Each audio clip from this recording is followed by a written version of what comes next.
What's up, chatters? I'm Saniqua. I'm Ashley. And I'm Nikisha. And we are your hosts of Coffee and Chat. Please share this post if you are with us right now. Share to bring your other friends in, family members, all the ladies that you think needs to hear this message. Also, we are on Instagram. Go follow us, Coffee and Chat _co. Twitter, Coffee and Chat Co. YouTube, please subscribe. Yes. All of our past episodes are uploaded on YouTube every week. So please, if you need to catch up, go subscribe to YouTube, youtube.com/Coffee Chat. Yeah. Kiki's awesome with that. She got it down to a T. I'm trying. Oh, so we're not just on our phones, we're trying to share too. So just give you a little We need second. our song. Share some more. Bring your friends into it. All right. Share some more. Bring your friends into it. Yeah, I don't really have service, so it's not letting me share. But that's a thing. That is a thing. If you don't have service, you're not sharing. Hopefully you're at home and your service is better than mine and you can share. So, yeah, sweet. Move on. All right. So tonight's topic is, or the cup of the day is singleness and holiness. So I don't know about these ladies. I was a little reluctant to have this conversation because I was like, oh, I'm not single. You know, you feel like you need a single person here. We actually did plan to have a single person, but then our schedules got mixed up. Nikisha and I were out of town, or I was out of town. Nikisha had prior plans, and things just got a little bit, mixed up. So here we are. But I was, as I was driving here, I was like, I've only been married for 3 years. I could talk about, singleness and what that looks like. I ain't been married all my life, right? So we're going to talk about just some of our experiences as single women in the Lord, and what that was like. And how we can even help and encourage other women during this time. We wanted to build this season with you guys. I don't know if you kind of noticed a trend. We're talking about things that we usually struggle with or have that are deep concerns on our heart during the fall and the winter months.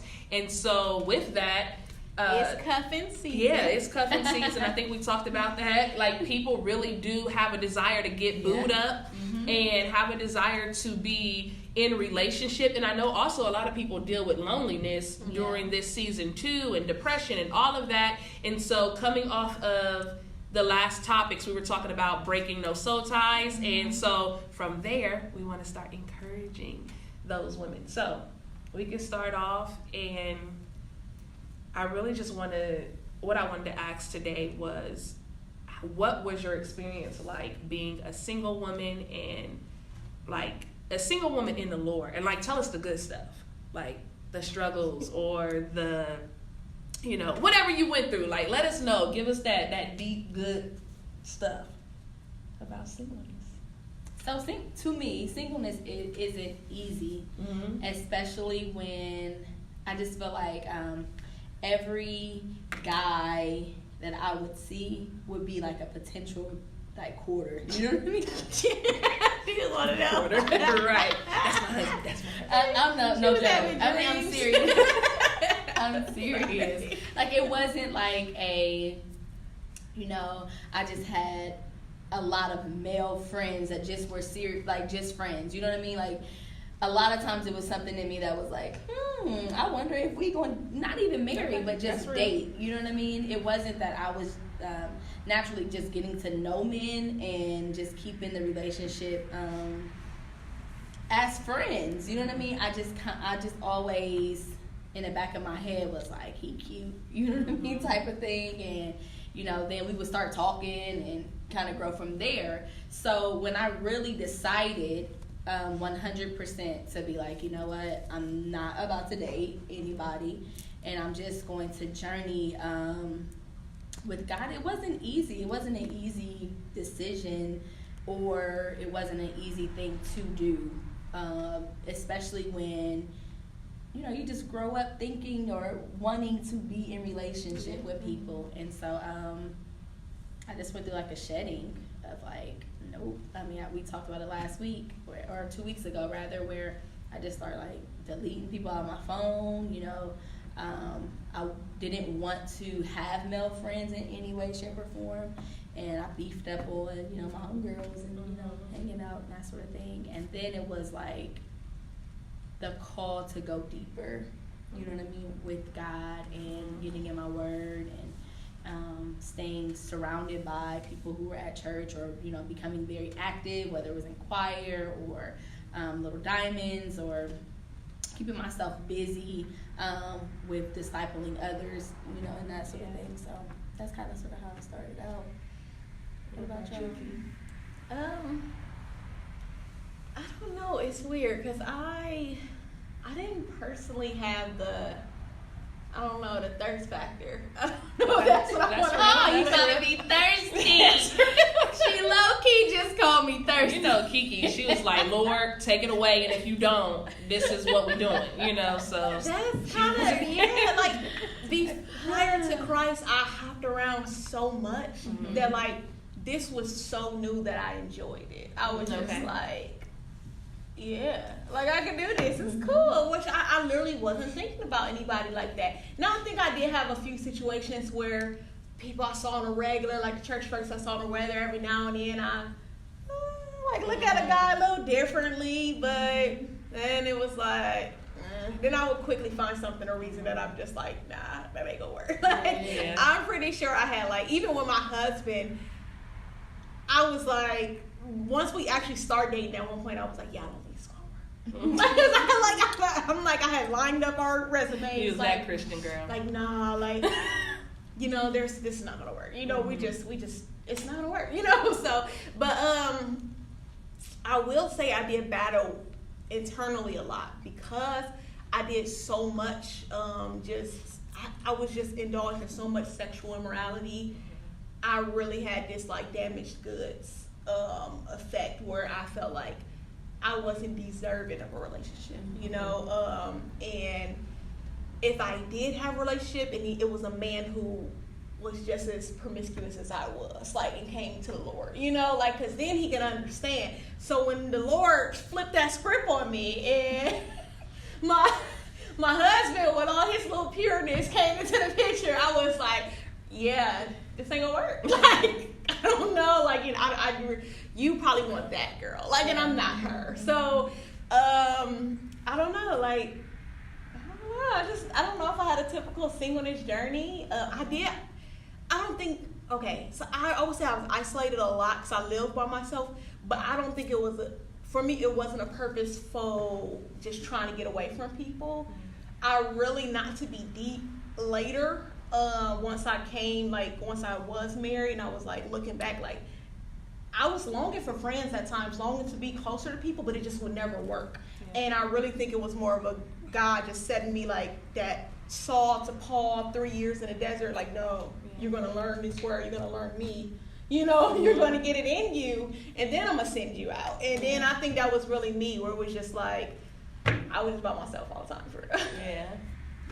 I had a pretty interesting journey with singleness in the Lord because, one, I was in transition from relationship, like my homosexual relationship, and then coming into singleness. And then I was at a particular ministry where it's like non-denominational, but also kind of like apostolic Pentecostal, so very in holiness, so a strict holiness church where I was trying to learn who God was, but we also had very strict rules, like you shouldn't be with a single man. If you're a single woman, you shouldn't be riding in a car with them, and you know, just stuff like that. So I feel like God, I don't know, some people that may be super strict or religious, but I feel like God hedged me in a lot when I was single, and it was like a boundary that he kind of set for me, but it was something that I also needed because I was very, very just kind of sexually driven. And so, but for a long time, like during my singleness, I wasn't really walking closely with the Lord. Like I was like trying to get to know him. So I feel like there was just different phases for me. And I know that I did deal with a lot of the pressures that happen in church when it comes to single people, like kind of like what you said, like, is that my husband? Is that like, that was like a thing, like it was going around, like it was like, as soon as you even started, I remember one particular ministry, as soon as I got there, it was like, is she my wife? Is, everybody's labeling you, everybody's sizing you up, and I remember with that particular ministry is when I made a vow with the Lord and said that I wasn't going to date anyone until I think it was 3 years. I gave myself a 3-year time period because I was 27 and was like, okay, by 3 years I'll be 30 type thing. And then I met my husband. But I gave myself I set that vow with the Lord and gave myself those boundaries because that was really overwhelming for me. And I feel like that is a part of, just a part of the church culture that we may not necessarily, like, we get into it, we kind of agree with the culture, but we don't really necessarily pick that apart and say, like, what's the wrong, like, what's wrong in doing these type of things, because it puts you, or even me, it put me at a place where you can't really focus on the Lord, where you're trying to be like, oh God, am I wife material? Am I, just all of that. Mm-hmm. So I went through a whole little journey when I was single, but before walking with the Lord as closely as I was when I took my vow, I did struggle a lot. I struggled a lot with loneliness, and it will always hit me. I don't know if we talked about this already, but it will always hit me during these seasons, and I wasn't the kind of person, I never really had a relationship, but prior to the relationship that I was in, that was not of the Lord, but I ain't really had no boo, like, nobody bring me no Christmas gifts or nothing like that, but it just happened to manifest during the fall and the winter. And so I remember a good friend when I was in college, a good friend of mine, I would just share with her, like, my struggles. I think she might have been married or about to be married. And one year, she bought me a teddy bear. I don't know if I told you that story, but she brought me a teddy bear. And she was like, sis, basically, this is what I got for you. But it really helped me. It was like one of those things, like, when you start to feel lonely and you feel like you need to go and basically have sex with somebody or cuddle up with somebody, keep this teddy bear. And, of course, looking back, teddy bear ain't got no power, but it helped me in that season, in that season got no power. Right, because then when I'm looking at the teddy bear, I'm able to, call my friend at that time, like, bro, I'm really struggling. And so I did. I was kind of like in the middle of y'all two. Like, I wasn't where Key was, where she didn't have no struggle. She was just like, I had no struggle. But it's okay. But where you didn't really, like, fall that way. I know in the beginning of my walk, it was hard. It was really hard for me. And then it's kind of like you, where I was like, yep, I'm going to focus on God. I ain't doing none of this. I ain't about to look at nobody. And so I was just on both ends of the spectrum. One thing I would say too with my journey, I think the reason I was so okay with, like, I don't need nobody right now is because I was mentally tormented a lot from my past. Okay. So it was still a lot of, like, I would literally see whole sexual scenes that I've had with people just, like, flash before me on a regular, and it was just like, I don't want this, take this out of me. Yeah. And I would just, like, be so I was just like, I don't want it. I don't want it ever. Nope, nothing. So I was just, I'm good, because there's some things going on. So it took a minute to really be able to war with that, to get clear of all of that, so I could feel like, maybe I could talk to somebody. No, that's real. Yeah. So one of my questions for you guys was, were you discipled in your singleness? And if you were, did you feel like it was beneficial? And if you weren't, did you long for any of those type of relationships? I think through every stage of my life, God has sent me a group. He has sent me a group of women that were able to stand in the gap for me, encourage me, love on me, allow me to be in their space and that sort of thing. K-State, it was Women of Standard, so even though, like, I was always thinking, like I said, I will always, like, get in a group of people, or God would send a group of women, where I could grow, in that time. And so, like I said, K-State was Women of Standard. And then after that, there was a group here. I cannot for the life of me remember what it was called. I can't remember. I do know that Andrea Taylor, I call her Aunt Andrea, she was over it. And man, I mean, when I tell you, like, when you single, you can stay out 3-4 o'clock in the morning. We'll be at, like, a hotel, and in their like conference room, like literally slain before the Lord, like just praying and weeping and praying for one another, being encouraged in the Lord. And I could stay out as late as I wanted to, you know what I mean, with these women. Yeah. And go underneath their tutelage. At Higher Ground, there was a woman named Karen James, who just really took to me and would just always drop me nuggets here and there, you know what I mean? And so definitely had women constantly, pouring into me during that time, which is super important. Yeah. I was more on the end of longing, more for that. I was in a community that was very, what word do I want to say? They were very in holiness. I was around a lot of people around my age or younger stuff that were keeping to the same standard. So I think that made it easier to stay in that, but getting that y'all know what I'm trying to say. Tutelage from an older woman, like I wanted to, that wasn't necessarily there. And I do feel like I kind of felt like it was a burden there. Like I wanted it really bad. Every now and then, there was one woman who, poured into me some at one period, especially closer to when I was about to get married. But I didn't really have it. I wanted it. Yeah, I was the same way. I didn't really have anybody that was walking me through singleness, and I think that's probably why I give myself even now to helping single women, because I was doing it a lot on my own, but at the same time God was fathering me really well. Amen. I could say that because right before I got married, and it's a really good testimony, long testimony about my marriage, so I'm not gonna go into that, but if God allows some time, we can talk about that off screen or something. But right before I got married, the Lord He told me to prepare myself for marriage with Him. And so I feel like He gave me an adequate amount of time to really rid myself of singleness. He started changing my mind about the way I approach situations and even the way I view myself. And like what you said, like when you're single, you can be out to all hours of the morning do whatever you literally have this freedom. Not that you're bound when you're in marriage, but there is a freedom. Way to say that, Ash. Not that you're bound when you're married, because you're not. But there is this freedom of not having the responsibility, or you're not trying to join yourself to another person. And so when I was single, the Lord started, shaping my mind, because a lot of us in singleness, we're selfish.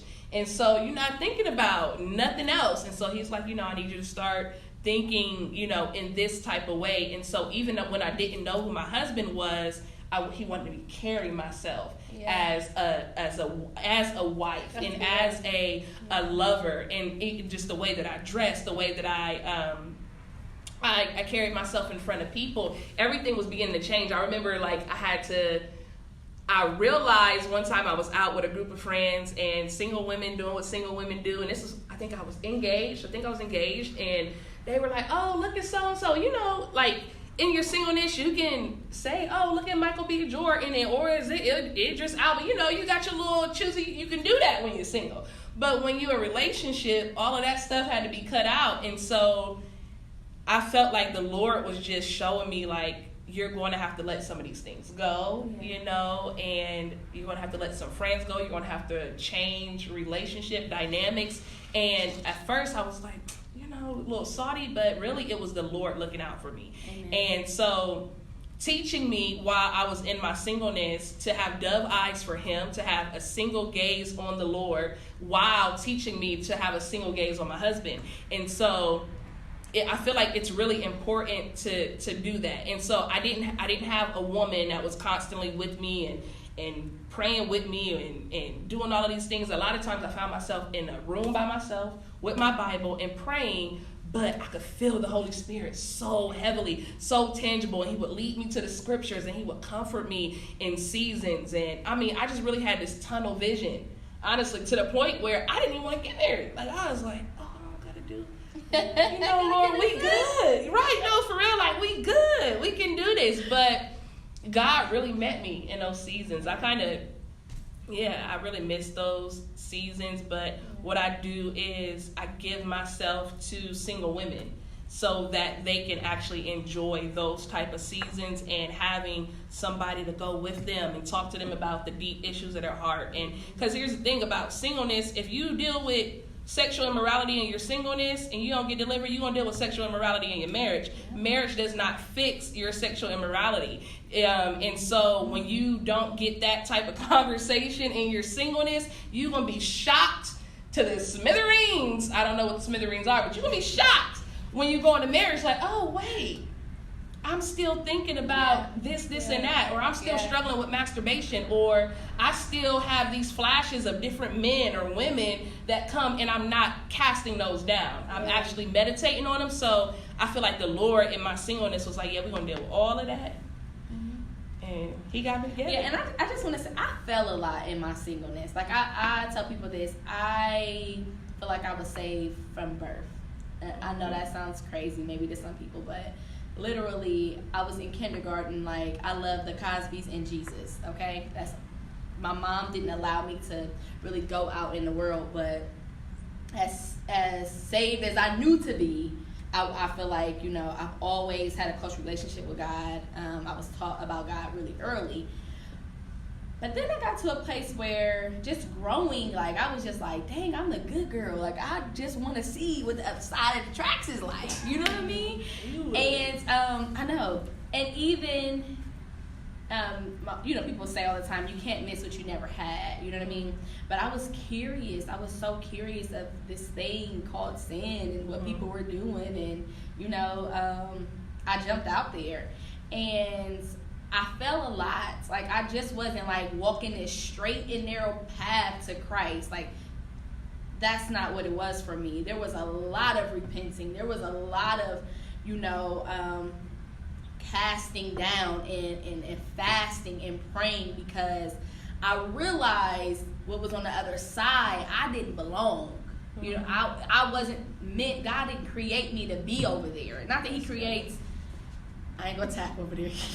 Because I'm like, sorry guys. Anywho, the fact is that I went to the other side and I was like, I don't belong here. I would go out to clubs and people would be like, that I don't know, excuse me, what you doing here? I'd be like, drinking, like, what? And they're like, right? Get out. You know what I mean? I'm like, is the anointing oil still on my forehead, guys? You know what I mean? Because I know I'm not supposed to be here. But why do you know I'm not supposed to be here? You know what I mean? Like, I'm not joking. It happened too many times where I was just like, all right, God, I get the picture. Like, this is just not where you're calling me to be. But sometimes when you picked up on that other side, it ain't just so easy to get rid of. You know what I mean? It wasn't so easy just to lay this thing down. You know what I mean? So I really had to seek God for that deliverance. Like, all right, I'm sorry.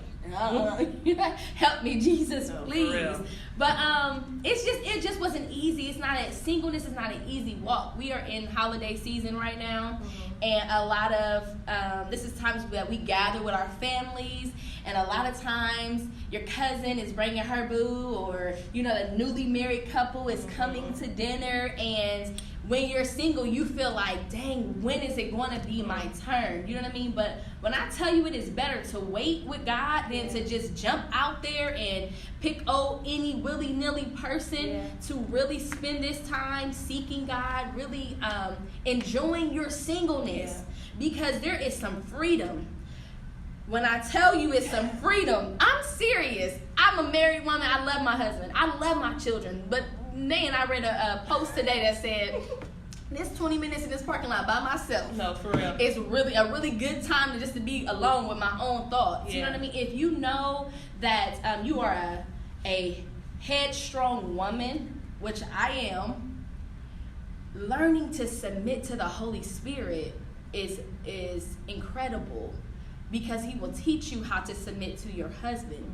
But a lot of times we ain't trying to listen to what God's talking about. And then when you're supposed to be covered by a man and he's taking you to the scriptures, like, well, it says that you're supposed to, right here, honor me, and you're supposed to listen to your husband, and that covering, that mantle that goes from your father over to your husband.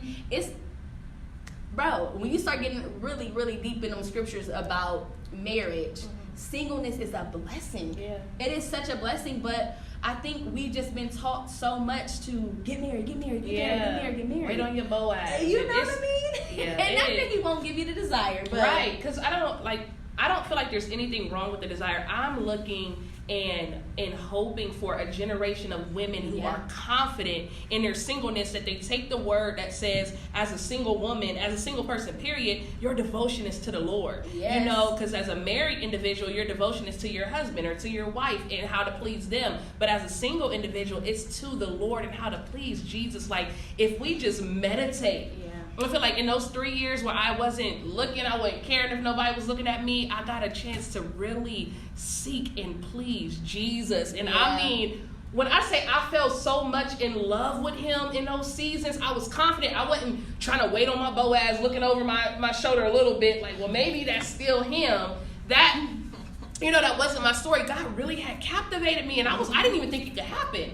Because I was so into like wanting relationship, because I was always rejected. But it's something about when you're rejected, but you accepted by the Lord, and he wipes out all of that rejection that you deal with from whoever tried to reject you. And so looking for women that are confident in their singleness and take it and run with it and know that it's not a curse. That's right. My God, being single is not a curse. It is a blessing. Just as being a wife is a blessing, but everything in its rightful season. And so being able to max out on your singleness and know that God has not forgotten about you, because just as Saniqua said, she said basically to wait with the Lord, but even in Songs of Solomon it talks about do not awaken love before it's time. Absolutely. When we're anxious and we're thirsty, as Kiki would say, but when we're anxious and we're thirsty, we can get to a place where we will begin to awaken love before it's time. We'll begin to, oh, is that my husband? And then we'll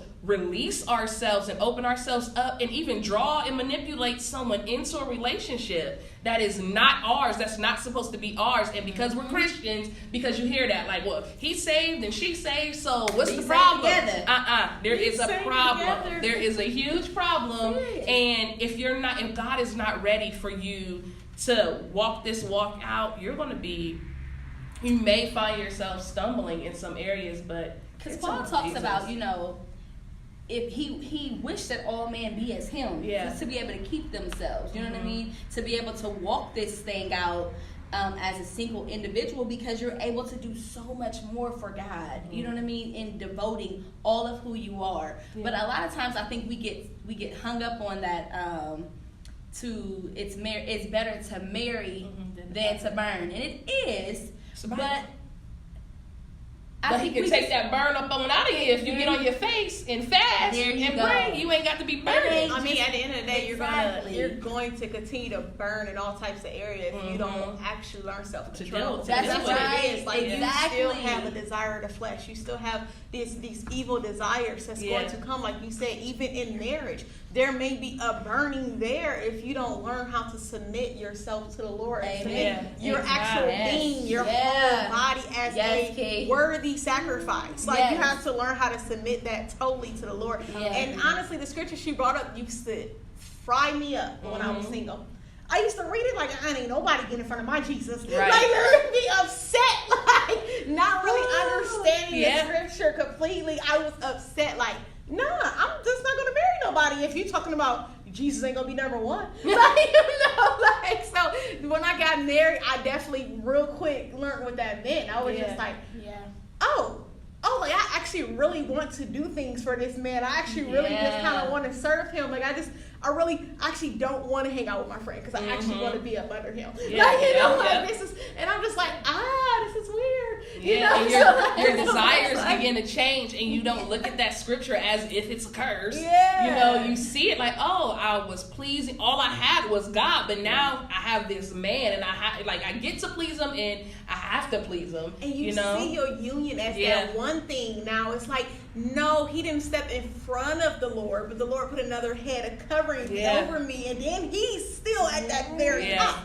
You know, like, so that's I love it. But before we complete ourselves today, I do want to just put out some nuggets. One, the jewelry companies are marketing. Okay? So Kiss begins with K. He went to Jared, all that stuff. They are marketing. It's going to ramp up in this season. Yeah, be careful. Like, these are the things that you're watching. These are the things you're hearing, you're seeing. And it's putting you in that place. That making you feel some type of way. They know that they can get somebody to spend more money in a holiday season. So they're going to ramp up those things. So, like, just remember these physical things that's out there. You know it's getting cold. You're going to be in a house a little more. Buy some board games or something. Like, you're going to get bored. If you live in Ohio, it's getting cold. You can't go outside to the park. Like, you know, like, you can't do certain things anymore. Like, you have to really put yourself on guard and start putting things in place to help you with that. Because really, when it comes down to it, I think a lot of it comes down to that idle time. Mm-hmm. Because it's not like the temptation is there. People's bundled up. So it ain't like you looking at somebody. Like this, wrapped up like that. Can't see nothing but eyes. Bundled. So it's not like it's a physical temptation that's really all out there just on your. They got X-ray vision, please. But I'm saying there's other things at play that we have to remember. Also, of course, you have people who are grieving certain things. Holidays bring forth that. And that feeling of grieving brings forth that feeling of loneliness sometimes. And you want somebody to attach to and stuff. And that's not a bad thing to grieve. Allow yourself space to grieve. But in doing that, knowing that loneliness might be attached to that grieving, find a group that you can go to that you trust. Yeah. Get in counseling, like under your church if you feel like holy counseling. Find a friend and help them hold you accountable. Yeah. And age. I know y'all feel like the clock is ticking, but there ain't no clock. If the Lord really desires for you to have a marriage and children, it will come. Like, of course, I know you've heard of Sarah, but homegirl was 100. I know our bodies are deteriorating, and it ain't the same no more. We're not living 300, 400, 500 years. We're not going to that age anymore. But still, He is still God. Yeah, that's good. He is still God. Whatever womb is barren, He can still open. Hallelujah. Like, He can still do these things. Like, if we truly believe that He's the same today, yesterday, tomorrow, forevermore, like, He is still the same. His mercies is new each morning. Yeah. Sorry, I hope I didn't spit. Each morning. So you have to really remember these things. Like, when that start creeping up, I just had a little list I had to go through. No, that's and good. The last thing I want to go through is check your heart. Because sometimes you are really coveting your sister or your brother's gift, their blessing. Like, you wasn't even worried about being in a relationship, but because she in a relationship now you want to be in a relationship. Yeah. And that's sinful. Like, you don't covet your neighbors what the Lord has given them. Like, check jealousy at the door and move on. That's good. I guess my last little tidbit would be to even watch your surroundings. I think, one, it is good to, in this season, to have people that you can go with and that are strong with you. But at the same time, it's a good time to cling to Jesus, because He's going to be the only one that can actually drive out the desires that may not be healthy for you. So don't eliminate reading your Bible, don't eliminate prayer. Actually put those things, schedule them into your day, as well as check your surroundings in a way of, if all your girls is all they talking about is man and who they want to be and waiting on their Boaz, and you're not there in your heart, but when you get around them, that's all you want to talk about, and it sends you at home with pictures, because that's how I was. Like, I can be in a conversation and all night it's just going to keep repeating in my mind. So I had to take myself away from those conversations and those people. And I didn't mean any harm, but I was protecting myself. And so being able to do that, and it's okay to say, not today, not tonight. If you know the behavior of somebody, it's okay to just step away, because it is your heart at the end of the day, it is your mind, and God wants you to really love Him and get His pure desires and not be overwhelmed by social media, what you're seeing on there, and what people are talking about. So I want to encourage you guys with that. For me, sin lasts for a moment, but the repercussions of sin can last a lifetime. Mm-hmm. And a lot of times we're not thinking about that. We're not thinking about when we're getting caught up in the moment, or when we are allowing these conversations to go forth about what we can or should or do, and what I mean with the opposite sex and that sort of thing, and just to shut those conversations down, those thoughts down. But remember that this moment, this momentary thing could potentially produce something that you will be left with a lifetime. So keep that in mind. That's good. So we thank you guys for joining our show tonight. We hope that you were encouraged on singleness and holiness. We love you, and we'll see you next Monday.